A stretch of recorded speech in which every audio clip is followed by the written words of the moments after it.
Hi friends, welcome to my channel Rajiv vlogs. Video వచ్చి ఈరోజు చాలా బాగుంటుంది. అలాగే కూరగాయలతో ఒక సింపుల్ రెసిపీ, నాన్ వెజ్ తినలు ఇలాగ సింపుల్గా చేసుకోవచ్చు అనమాట. చాలా బాగుంటుంది. ప్రాసెస్లోకి వెళ్ళిపోదాము. ఇక్కడైతే నేను రెండు మీడియం సైజు బంగాళదుంప, అలాగే ఒక క్యారెట్, ఒక బీన్స్, ఉల్లిపాయ, అల్లం వెల్లుల్లి పేస్ట్, కొంచెం కొత్తిమీర, కొంచెం ఒక నిమ్మకాయ, కరివేపాకు 2 రెమ్మలు తీసుకున్నాను అనమాట. టమోటాయి, కొంచెం పచ్చిమిరకాయలు, అవన్నీ మంచిగా కడిగి నీట్గా కట్ చేసుకొని పక్కన పెట్టుకోవాలి. ఇప్పుడు మందపాటి గిన్నె ఒకటి పెట్టుకొని అందులోకి కొంచెం ఒక 2.5 గంట నూనె, అలాగే కొంచెం నెయ్యి అయితే వేసుకుంటున్నాను అనమాట. నెయ్యి వేసుకుంటే కొంచెం స్మెల్ అనేది బాగుంటుంది.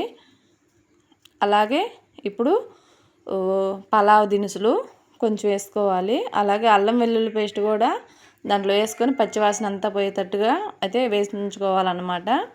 ఇప్పుడు ముందుగా అయితే ఉల్లిపాయ సన్నగా కట్ చేసుకోవాలి, లేదంటే మీరు మిక్సీలో అయినా మెత్తగా పేస్ట్ పట్టుకొని అలాగే వేసుకోవచ్చు, అలాగైనా బాగుంటుంది. ఇక్కడ నేను ఉల్లిపాయలు వేసుకుంటున్నాను.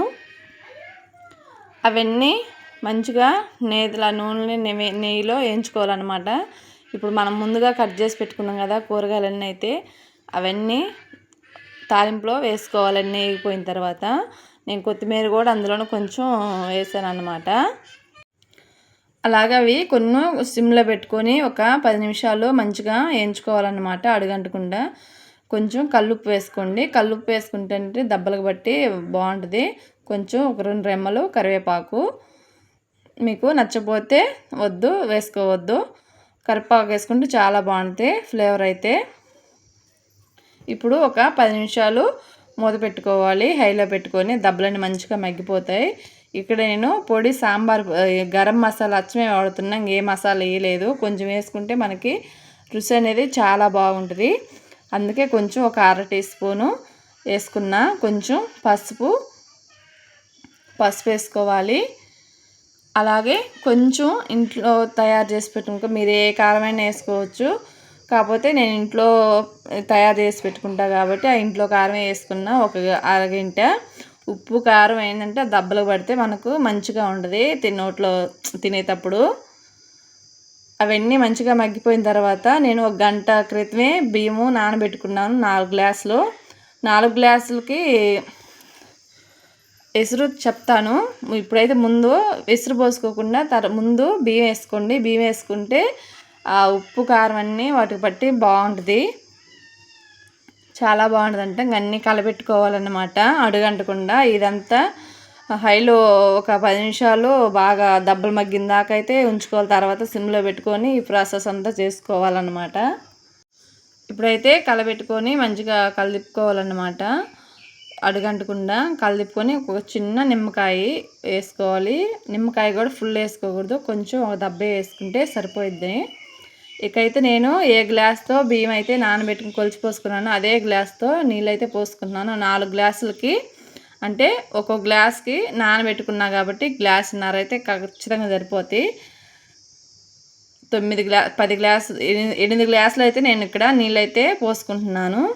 ఒకవేళ తెలియక ఎక్కువ పోసుకున్నా కానీ కొంచెం అన్నం ఉడికిద్ది సరిపోతుంది, కొంచెం తీసి పక్కన పెట్టుకోండి, ఏం ఇబ్బంది ఏం లేదు.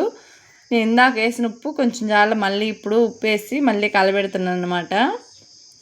ఇప్పుడైనా కొంచెం కొత్తిమీర మళ్ళీ నిమ్మకాయ అయినా పిండుకోవచ్చు, మాకు పులుపు చాలదు అనుకునే వాళ్ళకి.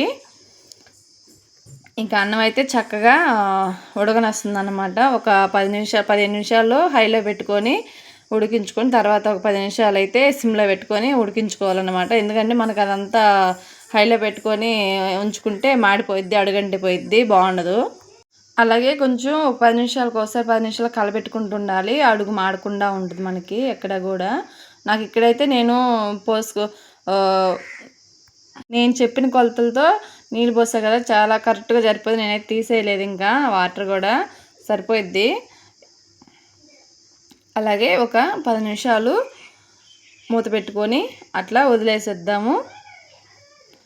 ఇదంతా కొంచెం సిమ్లో పెట్టుకొనే చేసుకోవాలి ఇదంతా అయితే.